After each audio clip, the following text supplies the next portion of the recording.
Selamat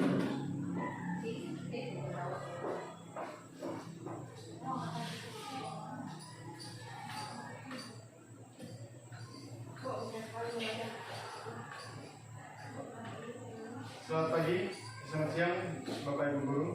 Ya, terima kasih kepada Bapak Ibu Guru yang sudah hadir pada hari ini. Dengan saya mengucapkan banyak terima kasih karena tanpa Bapak Ibu Guru hadir, kegiatan saya pada hari ini tidak akan bisa berjalan dengan baik dan tidak bisa diadakan. Jadi di sini pada hari ini saya di sini bukan menggurui atau mempelai di sini, tapi kami dituntut sebagai calon guru penggerak pada angkatan 7 untuk membagikan atau menyalurkan apa yang sudah kami dapatkan selama 3 bulan berjalan selama ini. Nah, di sini yang saya bicarakan itu pemahaman dan pengalaman budaya positif. Ya, untuk perkenalan, ya, Bapak Ibu sudah tahu karena kita sama-sama di SMA Negeri 1 UNG, ya. Ada program guru penggerak angkatan 7, yaitu pengalaman budaya positif. Di sini saya minta Bapak Ibu tenang, tenang dalam arti enjoy, jangan terlalu tegang. Ya. Di sini adalah aksi nyata modul 1.4 budaya positif, dan di mana kemarin sudah melakukan 2 kali LK, ya, pertemuan di Ngabang. Sekarang berjalan 3 bulan. Dan tanggal 8 kemarin itu mulai awal lagi untuk modul kedua, ya, dia 4 modul. Jadi di sini penyabaran pemahaman dan pengalaman penerapan budaya positif. Maksudnya budaya positif di sini adalah kebiasaan yang baik untuk memajukan sekolah, itu terutama di SMA Negeri 1 UK. Nah, saya ucapkan selamat datang pada guru hebat. Ya, saya anggap di sini guru hebat semua, ya. Dan yang tidak hadir pun saya anggap guru hebat karena kita adalah semua di sini adalah untuk mewujudkan visi misi sekolah.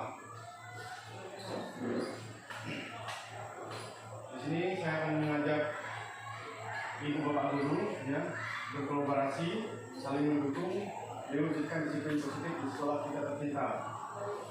Kenapa di sini ada kata berkolaborasi, ada saling mendukung? Ya, karena hanya 1-2 orang saja yang bekerja, ya, itu tidak akan bisa mewujudkan disiplin positif di sekolah. Misalnya 1-2-3 orang, ya, yang bekerja, tapi yang lain vakum, itu tidak akan bisa menjalankan disiplin positif. Konsep utama modul budaya positif di sini yang pertama adalah perubahan paradigma belajar. Nanti akan saya jelaskan satu persatu. Ya. Di sini adalah konsep utama modul budaya positif. Yang pertama adalah perubahan paradigma belajar. Terus yang kedua adalah disiplin positif. Yang ketiga adalah kebutuhan dasar manusia. Yang keempat adalah motivasi perilaku manusia. Yang kelima, posisi kontrol restitusi, keyakinan kelas, dan segitiga restitusi. Jadi nanti di sini ini adalah konsep utama yang harus benar-benar kita terapkan di sekolah. Perubahan paradigma belajar, disiplin positif, kebutuhan dasar manusia, motivasi perilaku manusia, posisi kontrol, keyakinan kelas, segitiga restitusi. Jadi di sekolah ini kita kan banyak mendapatkan kasus, seperti kasus-kasus misalnya bagaimana menghadapi siswa yang bermasalah, bagaimana mengatasi siswa yang tidak mau menurut, ya, seperti ini. Terus di sini yang pertama tadi adalah pembelajaran dengan paradigma baru, ya. Pembelajaran paradigma baru dirancang berdasarkan prinsip pembelajaran yang terdiferensiasi, maksudnya beragam. Sehingga setiap siswa belajar sesuai dengan kebutuhan dari tahap perkembangannya untuk mewujudkan. Jadi di sini kita dari 600 siswa yang lebih itu beragam belajarnya. Jadi bagaimana kita cara menyalurkannya, bagaimana supaya mereka bisa menerima pembelajaran kita, ya. Tidak dengan rasa akan mengisi absen atau bagaimana akan kehadiran, ya kan? Akan tidak nyaman. tapi mereka belajar itu dengan rasa hati, dengan rasa benar-benar mencintai sesuatu pelajaran itu. Semua itu adalah berdasarkan profil belajar Pancasila. Belajar Pancasila, ya, di sini ini ada 6 ya profil Pancasila. Yang pertama adalah berkenan bertakwa kepada Tuhan Yang Maha Esa dan berakhlak mulia. Jadi ini yang pertama. Jadi kita pernah sering kita lakukan. Ya, contohnya, mari anak-anak untuk mulai pembelajaran kita harus berdoa dulu, ya kan? Itu yang pertama. Jadi kita sudah menerapkan ini, tanpa kita sadar kita sudah menerapkan hal ini. Contoh juga setiap mata pelajaran itu, misalnya pada pelajaran biologi ada sesuatu yang tidak mungkin itu bisa menjadi mungkin, tapi kita kembali lagi itu adalah ciptaan Tuhan, ya kan? Kembali kita semuanya kita limpahkan kepada Yang Maha Kuasa. Di situ kita sudah menerapkan bahwa beriman bertakwa kepada Tuhan Yang Maha Esa dan berakhlak mulia. Jadi kita juga menerapkan bahwa siswa itu setiap tahunnya ada kegiatan Natal bersama, halal bihalal, atau kemarin yang kita lakukan apa? Ya Bapak? Apa? Ulang tahun sekolah, terus yang retret, ya kan? Nah, di situ kita sudah menanamkan kepada siswa itu untuk bertakwa kepada Tuhan Yang Maha Esa dan berakhlak mulia. Terus selanjutnya adalah mandiri. Mandiri ini seperti apa? Mandiri ini misalnya kepada siswa ada kasus seperti ini. Siswa itu tidak membawa pulpen, ya kan? Tidak membawa pulpen. Terus mau izin keluar. Pak atau Ibu, saya mau keluar untuk mengambil pulpen atau pulang ke rumah. Itu sebenarnya tidak boleh diizinkan untuk pulang. Atau Pak Bu, buku saya ketinggalan, buku paket saya ketinggalan. Karena kita menyuruh mereka untuk keluar dalam kelas, ya kan? Tidak mengikuti pelajaran. Terus ada juga mereka izin pulang untuk mengambil tugas mereka yang ketinggalan, ya kan? Seharusnya itu tidak boleh dilakukan. Kenapa? Ya, mereka harus menciptakan ini, ya. Itu profil belajar Pancasila yang bersifat mandiri. Bagaimana cara mereka? Boleh pinjam sama teman, ya. Kenapa mereka harus pinjam sama teman? Yang pertama, ya, mereka sudah mandiri, berpikir sendiri, ada usaha dan tanggung jawab. Itu tidak ada pakai. Bagaimana caranya mereka? Jangan sampai mereka pulang. Seperti itu. Terus selanjutnya adalah bernalar kritis. Bernalar kritis di sini setiap siswa itu wajib, misalnya dalam bernalar kritis itu memajukan pemikiran mereka dalam membaca buku, aktif di media sosial, tapi di media sosial dalam arti yang positif, ya. Terus juga mengambil tindakan, mengerjakan tugas di perpustakaan seperti itu. Itu mereka adalah memiliki benaran kritis. Terus juga kebinekaan global, ya. Kebinekaan global di sini di mana siswa itu harus aktif di dalam semua yang berada di kemajuan zaman. Misalnya ini sebenarnya di SMK, ya kan, mereka harus mengerti tentang bagaimana penjualan, bagaimana perdagangan seperti itu. Tapi kita di sini juga sudah menerapkan untuk SMA. Terus bergotong royong, seperti tadi yang Bapak Ibu lakukan, saya melihat ada kegiatan menebas rumput, ya kan, itu adalah kegiatan gotong royong. Sebenarnya apa yang sudah kita terapkan itu tanpa sebelum guru penggerak ini sudah kita terapkan dulu ke sekolahan, tetapi kita belum tahu namanya itu seperti apa sih, kan? Tapi di sini kita sudah menggunakan bergotong royong di dalam kelas, mereka bersihkan, ada piket, ya kan? Terus apa lagi tindakan-tindakan lainnya?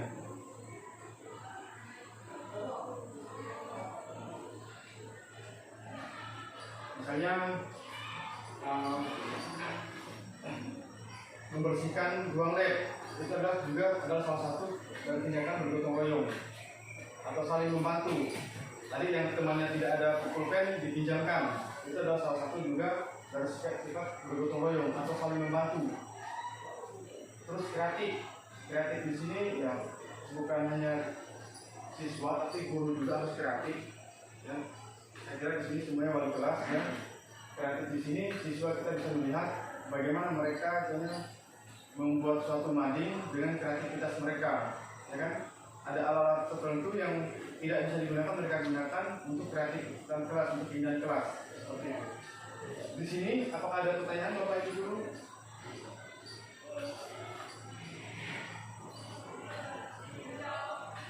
Mungkin ada yang mau ditambahkan atau bagaimana?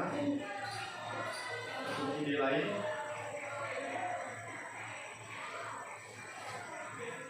Kalau tidak, kita lanjut. Untuk disiplin positif, ya, disiplin positif ini sangat penting juga. Ya.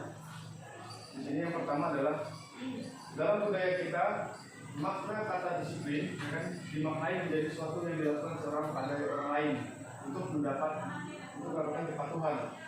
Kita cenderung mengubah kata disiplin menjadi dengan ketidaknyamanan. Pernah tidak merasa seperti ini? Kata disiplin menjadi ketidaknyamanan. Ya kan? Contohnya, bisa siswa dilarang menggunakan sepatu putih, ya kan? Mereka tergolong tidak nyaman. Tapi kita tetap harus menyatakan itu adalah tata tertib dari sekolah, ya kan? Itu adalah tata tertib sekolah. Jadi mau tidak mau siswa itu harus mentaati disiplin, baik disiplin waktu. Mereka harus jam 7 masuk, ya kan? Mau tak mau mereka harus bangun jam setengah 5, setengah 6, gitu kan? Mereka tidak nyaman, tapi harus begitu. Terus selanjutnya adalah sebagai pendidik, ya, sebagai pendidik tujuan kita adalah menciptakan anak-anak yang memiliki disiplin diri sehingga mereka bisa berlaku dengan mengacu pada nilai-nilai kebajikan, universal dan memiliki motivasi intrinsik bukan ekstrinsik, ya. Sebagai pendidik, tujuan kita adalah menciptakan anak yang memiliki disiplin diri sehingga mereka bisa berlaku dengan mengacu pada nilai-nilai kebajikan universal dan memiliki motivasi intrinsik bukan ekstrinsik. Maksudnya di sini intrinsik, ya, maksudnya itu rasa mereka ingin, bukan terpaksa, ya. Tanpa ditegur masukkan baju, mereka sudah masukkan baju, ya. Jadi mereka melakukannya itu dengan cara ini, motivasinya itu adalah intrinsik, bukan ekstrinsik, bukan cara terpaksa ditegur dulu baru melakukan sesuatu. Sampah berserakan, kan, harus ditegur dulu baru mereka melakukannya. Itu adalah ekstrinsik. Tapi kebanyakan siswa kita adalah ekstrinsik, ya kan? Dan contohnya di kelas, kita sudah pergantian jam kelas, jam mengajar, belum juga dibersihkan papan tulis. Serta mereka sudah memiliki nilai ini, motivasi ini, ya. Tanpa disuruh, mereka sudah membersihkan. Sampah-sampah mereka berserakan, tanpa disuruh mereka sudah membersihkan. Seperti itu. Dan banyak lagi contoh yang lainnya. Terus disiplin positif merupakan salah satu cara menerapkan disiplin yang bertujuan untuk menumbuhkan kesadaran, ya. Saya bilang tadi ada kesadaran tanpa paksaan, serta memperdayakan anak untuk melakukan sesuatu tanpa kutukan, ancaman maupun hukuman. Tapi di sini kita selalu menggunakan ini, ya kan? Ancaman atau hukuman. Di sini nanti ada istilah hukuman dengan hukuman dengan konsekuensi. Jadi hukuman dan konsekuensi itu beda. Jadi nanti saya akan menjelaskan bagaimana penerapan hukuman dengan konsekuensi. Misalnya itu kemarin yang saya ambil secara kesepakatan kelas, ya. Kalau nanti kamu tidak menggunakan dasi lagi, nanti kamu menyapa. Saya mau ini Pak. Jadi ini bukan hukuman, tapi dia sendiri yang berjanji seperti itu. Tapi kalau hukuman kita yang salah, mereka akan merasa takut, ya, ketidaknyamanan seperti itu. Jadi kalau mereka sudah melakukan intinya sudah kesepakatan, jadi mereka melakukannya dengan rasa nyaman seperti itu, ya. Mobil minum ibu, Bapak Ibu, jangan terlalu tegang.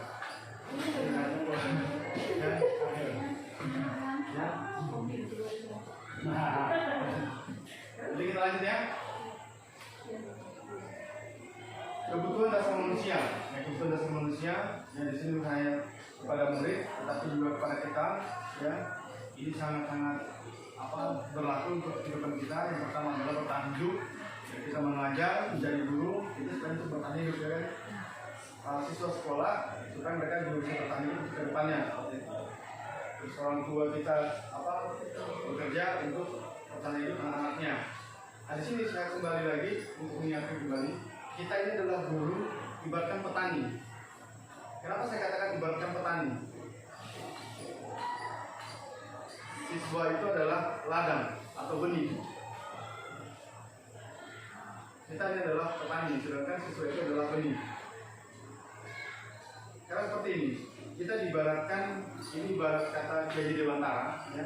Guru itu adalah petani, ibaratkan petani, dan siswa itu adalah benih, benih yang baik. Jika kita jadi petani, membiarkan benih-benih itu ditanam di tempat yang jelek, hasilnya kan jelek. Kalau tidak, kalau meskipun bagus benih ini, kalau kita biarkan, ya, tidak dirumput, tidak dipupuk, hasilnya akan jelek. Jadi kita ibaratkan petani, kita akan mengontrol semuanya, mengatur semuanya, dari airnya, dari bibitnya yang bagaimana, supaya bagus, kita merawatnya bagaimana, sehingga menjadilah berbuah dan mendapatkan bibit benih yang bagus. Gitu. Begitu juga kita di sekolah, ya kan? Kalau kita membiarkan siswa tidak mempedulikan, datang hanya masuk memberikan mata pelajaran, tapi tidak memberikan mereka motivasi, itu kan bagian dari pupuk, ya kan? Motivasi siswa itu kan bagian dari pupuk. Kita memberikan saran pendapat untuk mereka, ya kan? Jadi seperti itu ya. Terus selanjutnya ada penguasaan di sini, dalam arti dalam kehidupan pun kita sudah tahu penguasaan itu seperti apa. Ya. Terus kesenangan, ya, kesenangan itu apa yang kita lakukan? Apakah kita terpaksa atau senang? Kita kalau kita melakukan dengan senang, ya, kita melakukan dengan senang dengan hati, ya, kita merasa nyaman. Contoh, ya, contoh kita melakukan dengan kesenangan. Mengajar ini, saya senang loh mengajar materi ini. Tapi kalau kita tidak suka, kita tidak akan merasa nyaman. Contoh ada materi biologi yang merasa nyaman, senang menyampaikannya, atau materi kimia, ya, atau sosiologi atau yang lainnya. Jadi kalau kita merasakan nyaman, ya kita merasa waktu 1 jam tidak terasa seperti itu. Kita menyampaikannya, bahkan waktu habis bel, kita merasa kurang gitu penyampaiannya. Tapi karena kita merasa senang seperti itu. Terus untuk selanjutnya adalah kasih sayang dan rasa diterima. Kebanyakan siswa di sini adalah merasa tidak diterima. Pernah merasa tidak diterima siswa? Ada tidak dalam kelas Bapak Ibu? Siswa itu merasa tidak diterima, ya kan? Karena kita fokus kepada anak-anak yang pintar, kepada anak yang rajin, kepada anak-anak yang mau mentaati tata tertib atau disiplin. Karena kita menyepelekan siswa yang dikatakan kategori bandel, malas. Tapi sebenarnya itu tidak boleh dilakukan. Karena mereka ini butuh kasih sayang juga. Mereka butuh kasih sayang juga dan merasa diterima. Ya. Jadi dengan mereka merasa ada kasih sayang, merasa diterima, jadi mereka semangat belajar mereka itu ada, seperti itu. Semangat untuk masuk kelas itu ada. Terus selanjutnya kebebasan. Nah, di sini adalah kebebasan itu dalam arti siswa itu merasa bebas, tapi bebas positif. Mereka tidak takut lagi pada gurunya untuk bertanya. Mereka tidak lagi takut pada gurunya untuk meminta. Tapi kadang-kadang ada kasus seperti ini. Ini kasihkan sama ibu sini atau bapak sini, saya takut. Ya kan? Mereka sebenarnya tidak bebas. Kenapa? Karena mereka merasa ini. Merasa tidak diterima. Masuk kantor sudah diomelin, ya kan? Dengan teman-temannya seperti itu, ya kan? Jadi seperti ini. Siswa itu juga perlu bebas, tapi dalam arti bebas positif, bukan bebas negatif. Ya. Ada pertanyaan Bapak Ibu? Bisa diterima? karena kalau tidak berbicara itu akan ditolak oleh seperti itu. Ya apa aja ada motivasi berat manusia. Ya. Motivasi merupakan dorongan yang timbul pada diri seseorang secara sadar atau tidak sadar untuk melakukan sesuatu tindakan dengan tujuan tertentu. Ya. Saya ulang, motivasi merupakan dorongan yang timbul pada diri seseorang secara sadar atau tidak sadar untuk melakukan sesuatu tindakan dengan tujuan tertentu. Misalnya, ya, saya ke depan, saya jam 6:30 itu sudah di depan, itu bukan ada tujuan lain, tidak. Ya, bukan ada tujuan lain. Saya datang di kantor daripada saya duduk, ya kan, tidak melakukan apa-apa, tidak bermanfaat, jadi saya ke depan. Ada juga lah sepam, itu kan. Bukan termasuk lain, ya, benar-benar melakukan adalah secara sadar, ya, seperti itu. Dan akhirnya apa yang saya lakukan ya bermanfaat, pertama tentang kedisiplinan siswa, perhatian siswa, ya kan, kesiapan siswa, seperti itu, dan banyak lagi yang lainnya. Bahkan bapak ibu guru pun ada juga melakukan seperti ini. Ya. Terus ini menghindari ketidaknyamanan dan hukuman. Ya. Kita cenderung ke siswa menghindari ketidaknyamanan dan hukuman. Murid melakukan disiplin diri karena dia takut dihukum. Pernah nggak ini? Murid melakukan disiplin diri karena dia takut dihukum. Ini merupakan motivasi ekstrinsik, ya kan? Jadi bukan dari kesadaran diri, bukan keinginan hati, ya. Tapi ini takut dihukum. Ini selanjutnya adalah mendapat imbalan atau penghargaan dari orang lain. Mendapat imbalan atau penghargaan dari orang lain. Murid melakukan disiplin diri karena dia ingin mendapat imbalan. Dia merupakan motivasi. Contohnya apa misalnya di sini? Pak, kalau saya ngebahas nanti saya nilai dengan minta imbalan dengan nilai. Atau Pak, nanti bikinnya es ya Pak. Tapi kebanyakan mereka adalah untuk nilai. Itu adalah motivasi ekstrinsi, ya.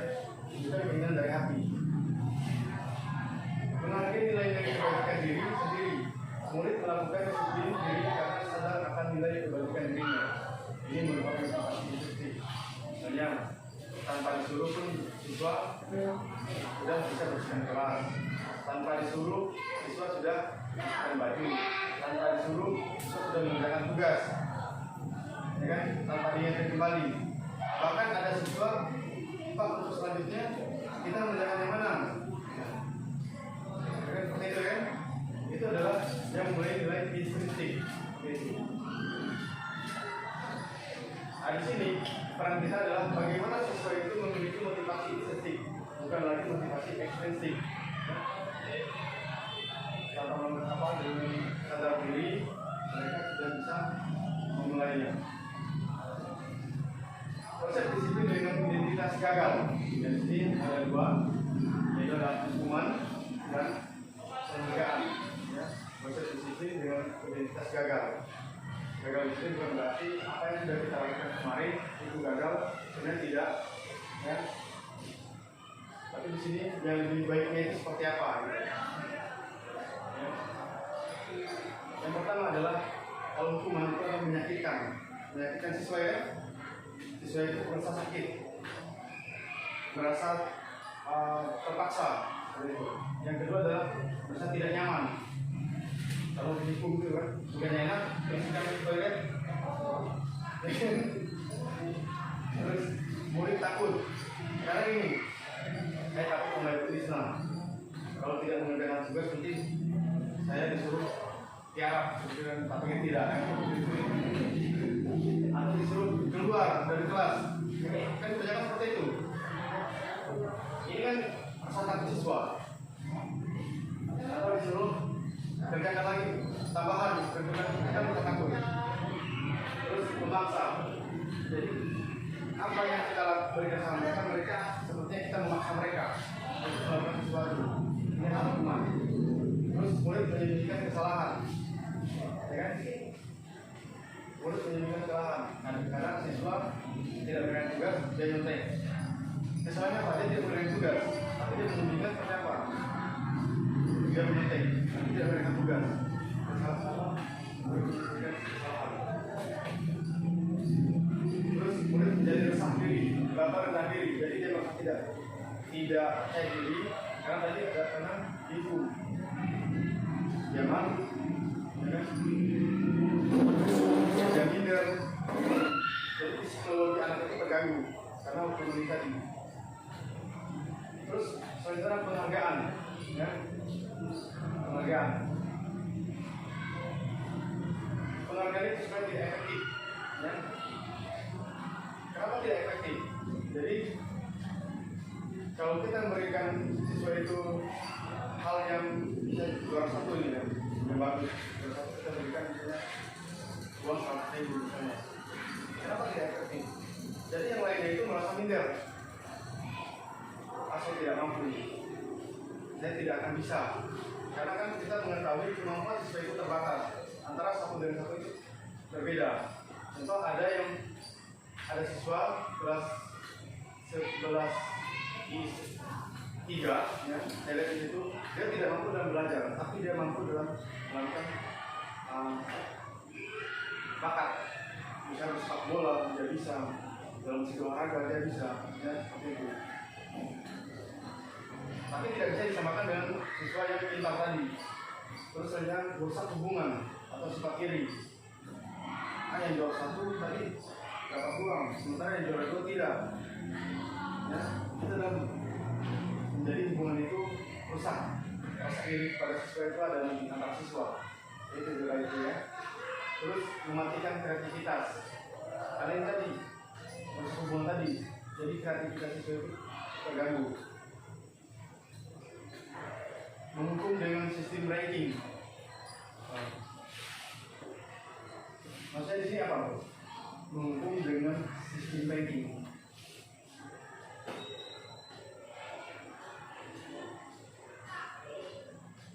Ini penghargaan. Ya, proses disiplin dengan integritas gagal, penghargaan dan menghukum dengan sistem ranking. Misalnya yang pintar itu di depan, ya kan, yang pintar dan yang pintar, ya kan, seperti itu kan. Ini kan tidak baik, ya. Yang dikatakan peringkat bawah, misalnya hidupnya kelahi, itu kan tidak boleh. Terus merampas hak untuk menghargai dirinya, ya. Seperti itu ya. Ada pertanyaan? Tidak ada? Saya menunggu.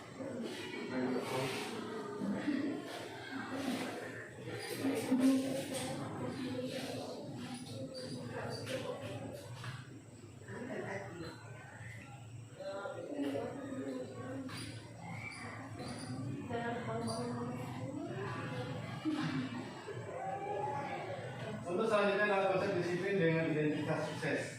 Ya. Tadi gagal, ini yang tadi adalah konsekuensi. Jadi kita jangan berikan hukuman, tapi kita berikan konsekuensi.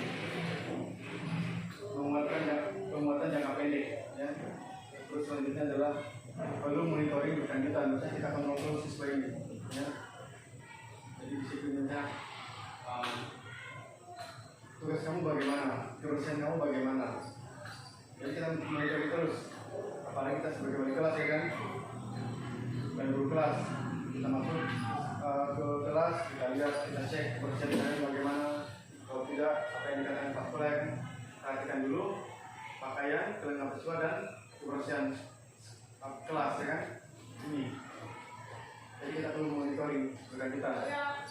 Terus stimulus atau responnya.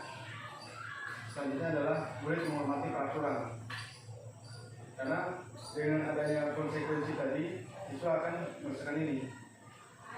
Tapi kalau dihukum tadi mereka merasa berat hati, tidak nyaman, terpaksa. Tapi dengan adanya konsekuensi, ya. Jika kamu melakukan ini, tidak kamu telah nanti namanya. Terus ada kehilangan waktu untuk merenungi kesalahan. Jadi mereka tidak lagi berpikir panjang, tetapi mereka sudah tahu, oh saya salah. Nah, restitusi yang pertama, murid bertanggung jawab untuk perilakunya. Yang tadi misalnya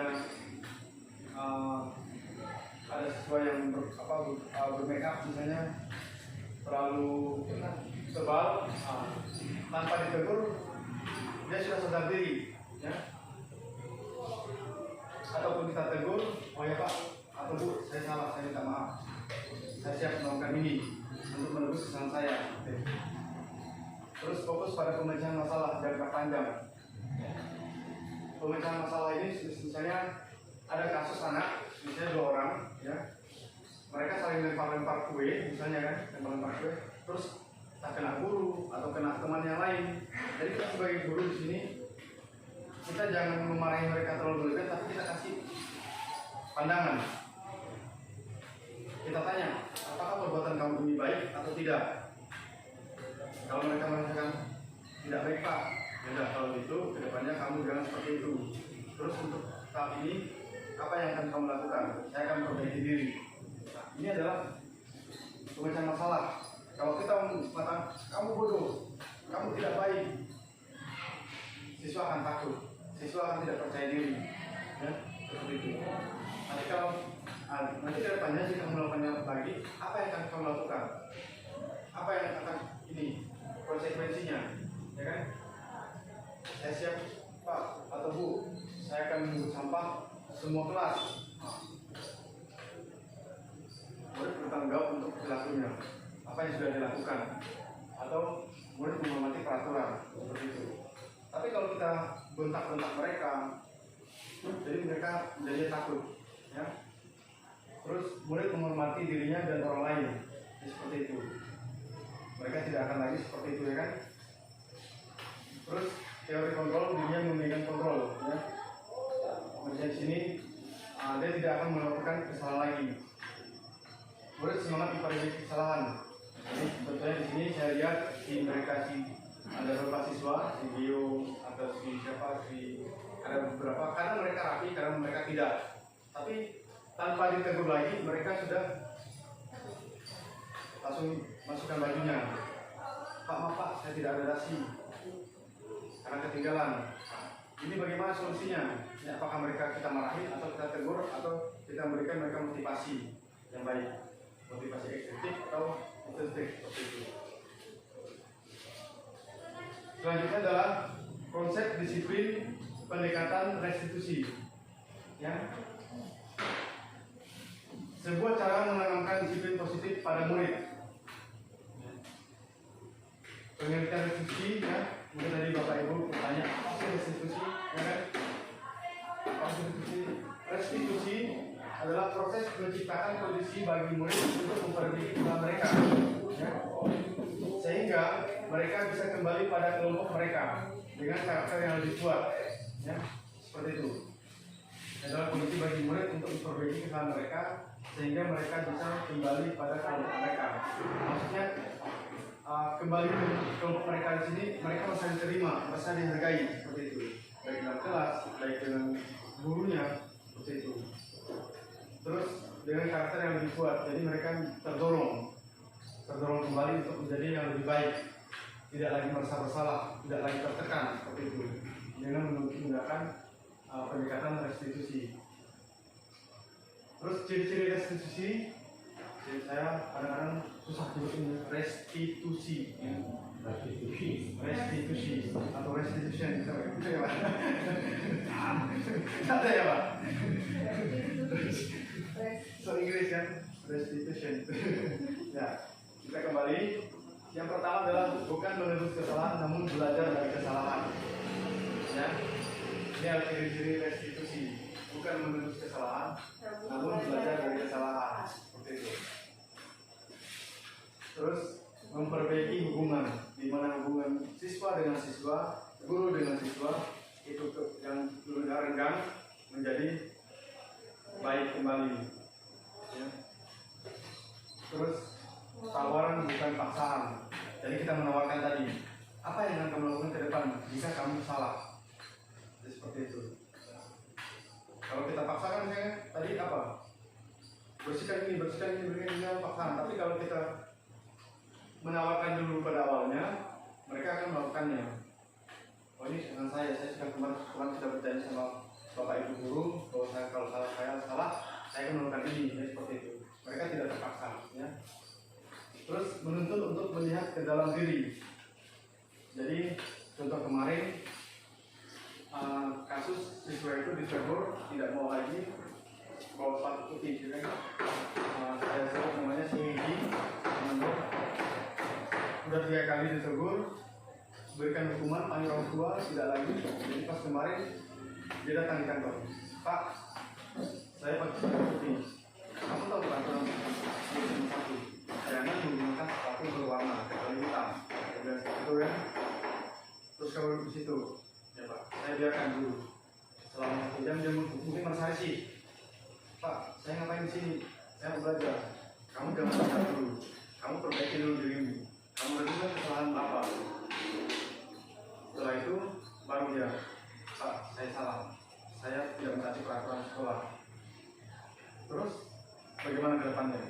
Saya akan perbaiki diri, Pak. Saya tidak akan menggunakan sepatu lagi.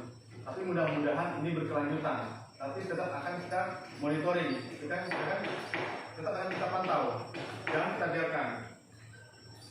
Terus mencari kebutuhan dasar yang mendasari tindakan, ya. Selanjutnya adalah fokus pada karakter bukan tindakan. Kita cari tindakan apa karakter siswa bagaimana, ya. Kita jangan mencari kesalahan mereka, tapi kita lihat karakter mereka, bukan tindakan, ya. Selanjutnya adalah menguatkan dan fokus pada solusi. Segala sesuatu itu kita jangan menghukum siswa, tapi tidak ada solusi. Kita mengambil tindakan, jangan tidak ada solusinya, tapi kita ada solusi seperti itu. Terus di sini perbedaan contoh kasus siswa sering tidak mengerjakan PR, ya kan? Ini adalah sering dari kelas 10 sampai kelas 12 ini adalah sering terjadi. Siswa sering tidak mengerjakan PR. Hukuman. Biasa kita mengenal ini kan? Biasa ibu bapak guru apa hukumannya pada siswa?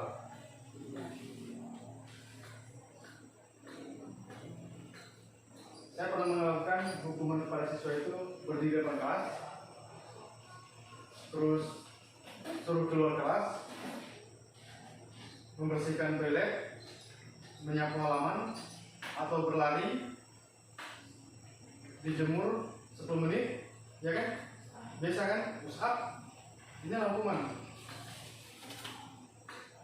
Contoh, guru menghukum siswa tersebut hormat bendera selama 10 menit. Kurang fair. Guru marah dan siswa menjadi takut. Ini efeknya. Ini adalah hukuman. Guru menghukum siswa tersebut hormat bendera selama 10 menit dan guru marah dan siswa menjadi takut. Ini bisa kita lakukan, ya kan? Hukuman. Kalau konsekuensi, guru memberikan konsekuensinya untuk mengerjakan PR-nya saat istirahat atau dikerjakan sebanyak 3 kali lipat. Ya. Terus guru tegas dan siswa menghormati peraturan. Dalam arti berarti bukan marah, ya, tapi tegas. Siswa menghormati peraturan. Yang tadi adalah yang disiplin mengerjakan tugas. Itu kan termasuk kata disiplin, ya. Saya ulang kembali di sini, konsekuensi. Guru memberikan konsekuensi untuk mengerjakan PR saat istirahat, berarti tidak mengganggu waktu belajar, ya kan? Atau dikerjakan sebanyak 3 kali lipat. Ini adalah menambahkan siswa itu biar lebih cenderung supaya mereka melakukan kedepannya supaya sadar diri. Gitu. Terus restitusi, ya. Guru menanyakan keyakinan kelas dirinya dan membantu siswa menyelesaikan masalahnya. Ya. Di sini adalah nanti ada keyakinan kelas. Keyakinan kelas itu seperti apa? Nanti akan saya jelaskan. Ya. Terus selanjutnya adalah Guru terbuka dan siswa menghormati dirinya dan orang lain. Selanjutnya adalah 5 posisi kontrol restitusi, ya. Penghukuman, membuat rasa bersalah, kita menjadi teman, pemantau, manajer, ya. Di sini 5 posisi kontrol restitusi, yaitu penghukuman. Ini yang mana yang baik? Atau membuat rasa bersalah. Jadi kita memberikan mereka teguran secara lembut, ya kan? Tanpa mereka merasa takut. Terus jadikan siswa itu sebagai teman. Kita bisa memposisikan kita di sini. Tergantung kita bagaimana. Atau kita memantau itu kita melihat siswa itu bagaimana sih, ada perubahan atau tidak, rajin atau tidak. Ini kita sebagai pemantau. Terus manajer itu kita di atas. Misalnya bagaimana kita nanti ada siswa punya kasus, kita menyelesaikan dengan baik, seperti itu. Ya. Terus selanjutnya, contoh penerapan 5 posisi kontrol. Ya. Kasus siswa tidak memakai atribut lengkap saat upacara bendera. Kalau kita menggunakan tadi posisi kontrol pertama, yaitu penghukuman, patuhi aturan sekolah berdiri di depan barisan. Biasa kan, tapi punya kita adalah di samping. Ya, ini adalah penghukuman. Membuat rasa bersalah. Nah, ini berapa kali guru harus memberitahu kamu? Itu adalah pertanyaan siswa. Bu guru kecewa sama kamu. Jadi dengan kata kecewa ini, ya, mereka merasa langsung deg. Saya merasa tidak nyaman, ya, dengan guru. Saya merasa kasihan, saya merasa iba. Membuat rasa mereka bersalah. Ya. Kita beri misalnya, orang tuamu seperti ini loh, tapi kamu seperti ini. Ya. Kita pernah juga kan? Dengan membuat mereka merasa bersalah, jadi itu adalah bisa memperbaiki kembali. Terus selanjutnya teman. Bagaimana posisi kita sebagai teman untuk mereka seperti itu? Ayolah yang tertib, buat guru bangga. Kali ini tidak apa-apa kamu salah. Tapi untuk kedepannya kamu perbaiki diri lagi. Tapi kalau kita bukan teman, ya kita kan musuhan, ya kan? Saya paling benci dengan ini dan ini, itu tidak baik. Jadi kita melakukan penerapan kita sebagai teman, ya. Tapi dengan bahasa temannya itu seperti ini. Ayolah yang tertib, buat guru bangga. Kali ini tidak apa-apa kamu salah, seperti itu. Lalu kedepannya dia tidak akan lagi seperti itu. Semoga. Pemantau, ya, kamu sudah melanggar apa peraturan dan konsekuensinya. Nah, ini adalah pemantau, karena kita akan memantau. Kamu sudah melanggar. Jadi kalau kita memantau, kita tahu mana yang dilakukan baik, mana yang dilakukan tidak baik, seperti itu. Karena kita tadi memantau siswa, ya. Terus untuk selanjutnya adalah manajer. Ya. Apa kamu tahu kesalahan kamu? Kira-kira bagaimana kamu akan memperbaiki kesalahan kamu itu? Kita berikan mereka pertanyaan. Kita berikan mereka umpan balik. Tanpa mereka tadi kita kembali lagi ke belakang tadi, mereka tidak takut, mereka tidak segan, gitu kan. Mereka melakukan dengan cara dari hati, ya, instinktif tadi, ya, seperti itu. Terus selanjutnya keyakinan kelas. Nah, di sini kita tidak pernah melakukannya sebagai guru. Biasanya mendapatkan ini pas waktu kegiatan CGP. Waktu di kuliah saya tidak mendapatkan namanya keyakinan kelas ini. Contoh, mengapa keyakinan kelas? Mengapa tidak peraturan kelas saja? Kalau peraturan kelas sekolah yang buat, tapi kalau keyakinan kelas itu adalah kerjasama antara siswa dengan guru. Ya. Contoh, mengapa kita memiliki peraturan tentang menggunakan helm pada saat mengendarai kendaraan roda 2? Ini peraturan kita atau peraturan negara? Negara kan? Otomatis meskipun helm itu udah bau, udah jelek, akan kita pakai, ya kan? Kayak tadi, bukan kesepakatan kita, itu adalah kesepakatan pemerintah. Terus selanjutnya, mengapa kita memiliki peraturan tentang menggunakan masker dan cuci tangan setiap saat, ya kan? Ini adalah peraturan pemerintah juga. Waktu kemarin kejadian waktu pandemi kan seperti itu. Semuanya itu tidak akan berjalan tidak nyaman karena bukan keyakinan kelas. Tapi dengan ada keyakinan kelas, ya, dengan ada keyakinan kelas, di sini mengapa keyakinan kelas, ya, mengapa tidak peraturan kelas saja? Di sini berdiskusi tentang peraturan. Jadi kita tanya dulu siswa itu.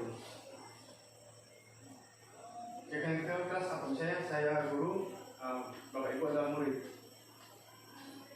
Keyakinan kelas kalian apa? Bagaimana kita ke depannya?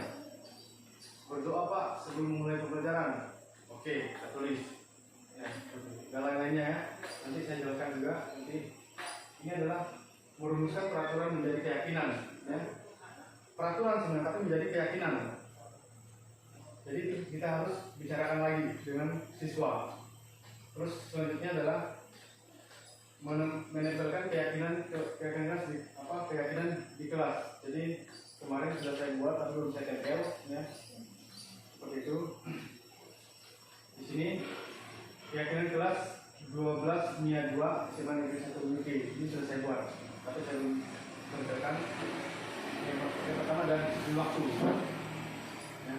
Tapi saya bilang sama mereka, ini bukan sama saya, tapi sama guru-guru lain juga. Nanti kalau sudah ditempel, jadi guru-guru lain pun bisa melihat apa sesuai keyakinan saya. Keyakinan kelas ini maksudnya mereka yang berperaturan, bukan kita. Jadi kalau mereka melanggar, itu mereka tahu diri, bukan karena saya garang, bukan karena Bu Isna garang, ya kan? Tapi karena mereka memiliki peraturan atau keyakinan kelas. Terus yang kedua adalah belajar dengan antusias, semangat dan percaya diri. Ya,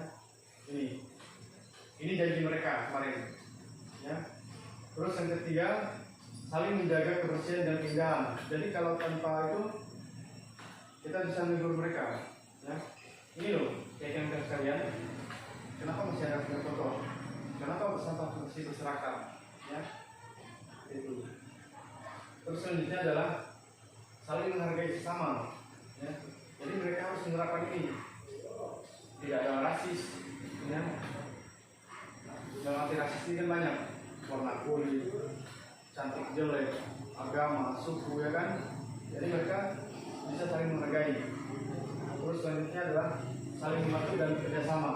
Tadi sifat mandiri tadi kan, yang tidak ada pulpen, menjaga pulpen sama temannya, ya, yang tidak ada buku bisa berbagi, jangan tugas dibagi, tidak ada tugas dikasih temannya, itu bukan kerjasama. Terus selanjutnya adalah mengenai guru atau teman yang sedang berbicara, karena di sini ya kan kita ngomong, siswa ngomong, atau siswanya letup.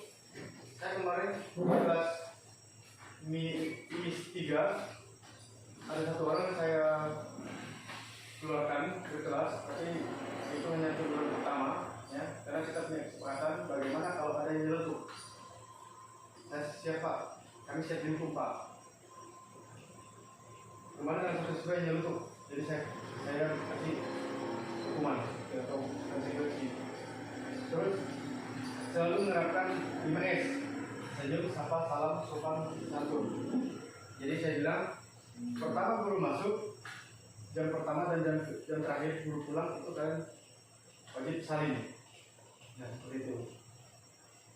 Karena itu kalian mempunyai peraturan yang menjadi kesepakatan atau keyakinan kalian seperti apa. Terus selanjutnya gemar membaca dan menulis sebagai budaya literasi, ya. Karena mereka ke perpustakaan atau mencari sesuatu lain, ya. Selanjutnya adalah bagaimana membentuk keyakinan kelas, lebih abstrak dari peraturan, ya. Terus yang selanjutnya adalah sedikit saja agar lebih mudah diingat, tapi jangan banyak-banyak, 5 cukup. Yang penting bermanfaat untuk suatu kelas, ya. Terus berupa pernyataan universal. Selanjutnya sesuai dengan kondisi kelas dan sekolah agar mudah diterapkan.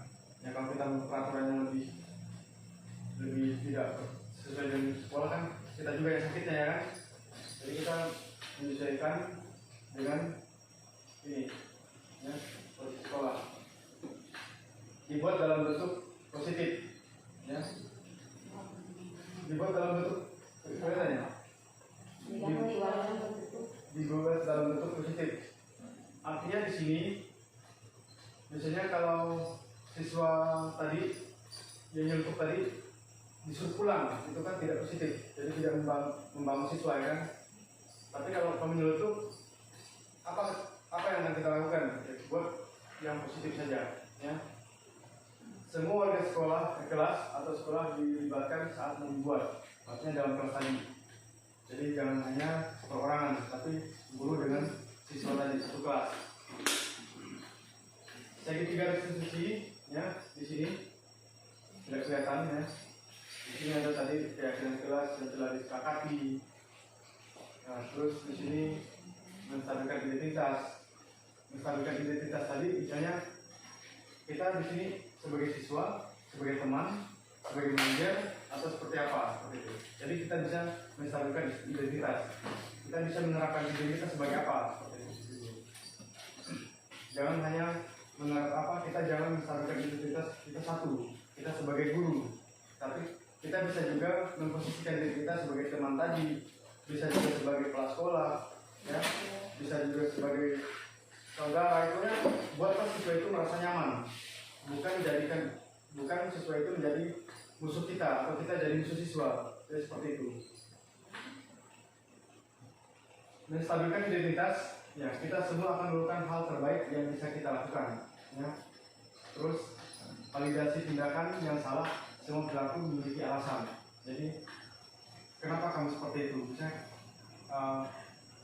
tadi siswa kan, kebanyakan siswa kita kan salahnya terlambat, terus tidak menggunakan dasi. Nah, ini tadi semua pelaku memiliki alasan. Jadi validasinya itu tindakan yang salah. Semua pelaku memiliki alasan. Terus menanyakan keyakinan kita semua memiliki motivasi internal. Kita yakin kita tadi apa maksudnya? Bagaimana kita keyakinan kelas itu membuat mereka sadar diri, tapi bukan karena kita paksa, ya. Nah, contoh beberapa dari 3 restriksi, ya, ini saya ambil, ya. Ini kelas saya. Ini adalah keyakinan kelas, ya. Di sini ada video.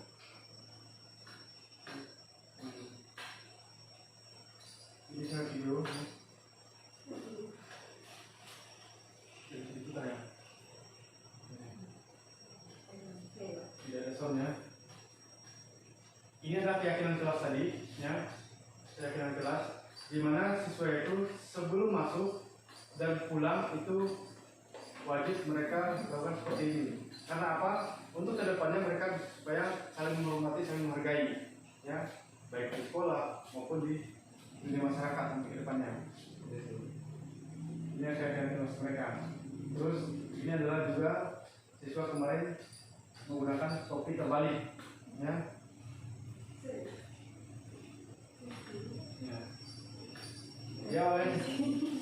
Dia oleh cengengesan di saat saya memberikan teguran.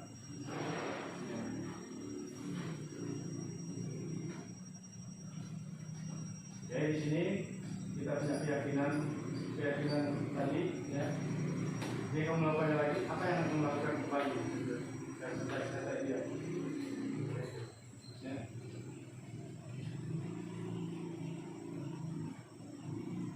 Tidak ada soalnya, maaf. Ini adalah menanyakan keyakinan, ya. Buat mereka merasa bersalah dengan tindakan mereka. Jadi kedepannya mereka akan tidak lagi seperti itu. Tapi mudah-mudahan lah.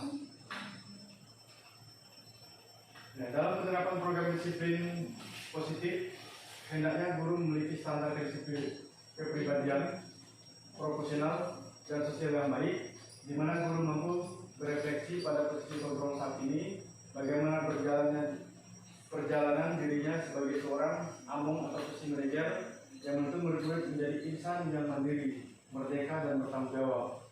Intinya kita sesuaikan dengan visi misi sekolah. Apa yang kita lakukan, buatlah itu sesuai dengan hati nurani kita. Jangan keterpaksaan, jangan karena ada iming-iming, jangan karena ada misalnya bonus atau apa-apa, tapi lakukanlah menyelesaikan hati nurani kita.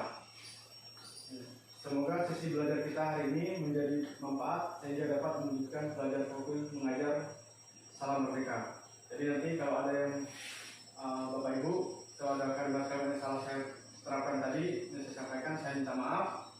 Kembali lagi, saya di sini bukan sebagai mengepalai atau menggurui, tapi di sini adalah kita saling berbagi bagaimana penerapan untuk kedepannya. Saya yakin untuk kedepannya nanti Bapak Ibu guru ya bisa ikut calon penggerak di angkatan 11 dan 12 ya.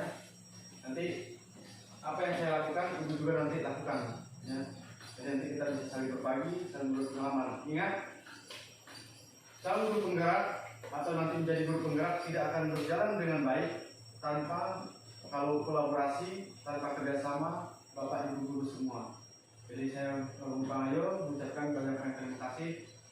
Salam merdeka. Merdeka. Merdeka belajar.